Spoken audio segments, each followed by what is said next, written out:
Assalamualaikum warahmatullahi wabarakatuh. Bersama saya Dr. Halwan. Saya ingin berbagi sedikit-sedikit lah tentang pengalaman. Hari ini jam 6:31, hari Wednesday, Rabu, tanggal 27 bulan 1. Jadi hari ke-6 prolong fasting.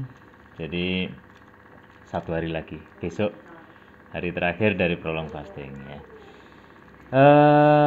Saya ingin bicara tentang survival. Jadi cocok sebenarnya. Prolong fasting ini cocok untuk survival.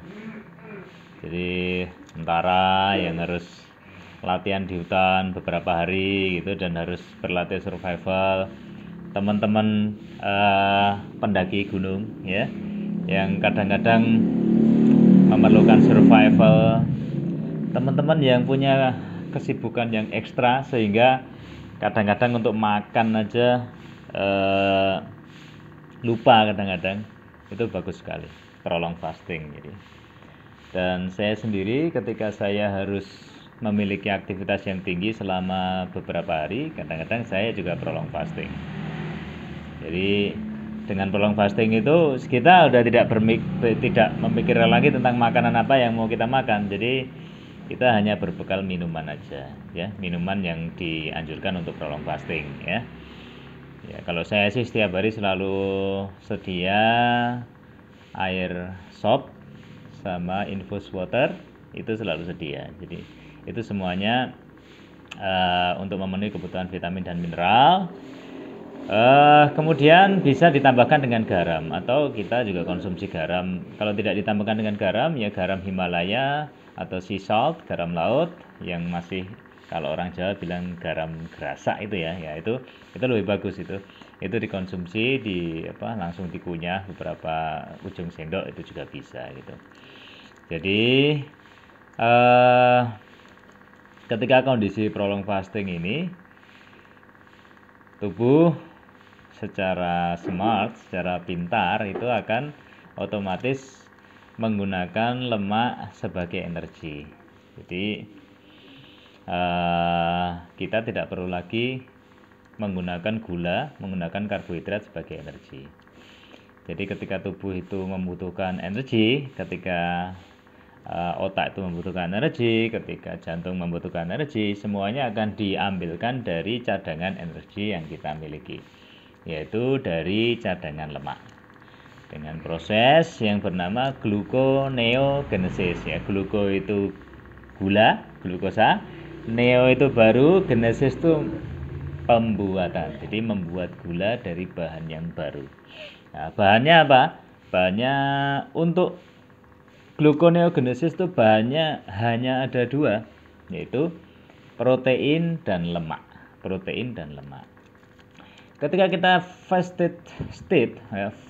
state ya, kondisi puasa, maka yang dipilih menjadi energi adalah pure dari lemak. Kenapa? Karena ketika kita berpuasa, HGH kita sangat tinggi. Bahkan untuk laki-laki itu bisa mencapai 2000%, untuk perempuan bisa mencapai 1300%. Jadi 13 kali lipat pada wanita dan 20 kali lipat pada laki-laki. Dan itu akan terus berlangsung.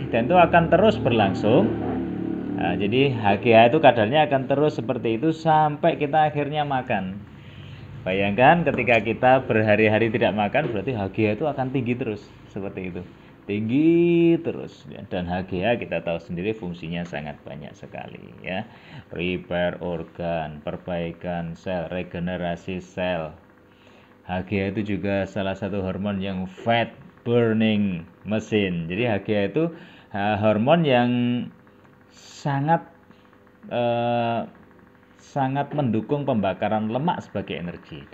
Jadi dengan HGH yang tinggi, maka tubuh akan lebih memilih lemak untuk dibakar menjadi energi. Jadi otot dipertahankan. Makanya saya selama 6 hari tidak makan, jadi selama 6 hari tidak makan, berat badan cuma turun kurang lebih 1, sekian kilo. Jadi tidak banyak.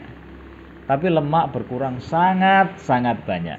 Jadi otomatis selama 6 hari tidak makan ini, yang diambil energinya adalah dari lemak. Jadi di sini penting sekali buat survival. Jadi survival itu kita harus bertahan hidup dengan kondisi yang sangat kekurangan. Jadi kekurangan makanan, ya kekurangan apapun ya. Cuman minimal kita akan bisa tetap survive jika tetap ada minuman yang masuk gitu. Jadi ketika teman-teman yang senang berpetualang, itu bagus sekali berlatih seperti ini, sehingga ketika kita harus dihadapkan dengan kondisi tidak ada makanan berhari-hari, bahkan bisa berminggu-minggu, kita tetap bisa survive hanya dengan minuman yang kita miliki gitu. Jadi teman-teman yang pengen belajar prolong fasting bisa diawali dengan intermittent fasting, kemudian ditingkatkan, kemudian bisa menjadi prolong fasting gitu ya. Jadi semoga teman-teman juga bisa mengikuti, jadi bisa mengambil manfaat dari salah satu lifestyle sehat ini, yaitu fasting, puasa ini, sehingga banyak manfaat yang bisa kita dapatkan. Oke, begitu saja. Semoga bermanfaat buat teman-teman. Salam sehat dan bugar selalu. Assalamualaikum warahmatullahi wabarakatuh.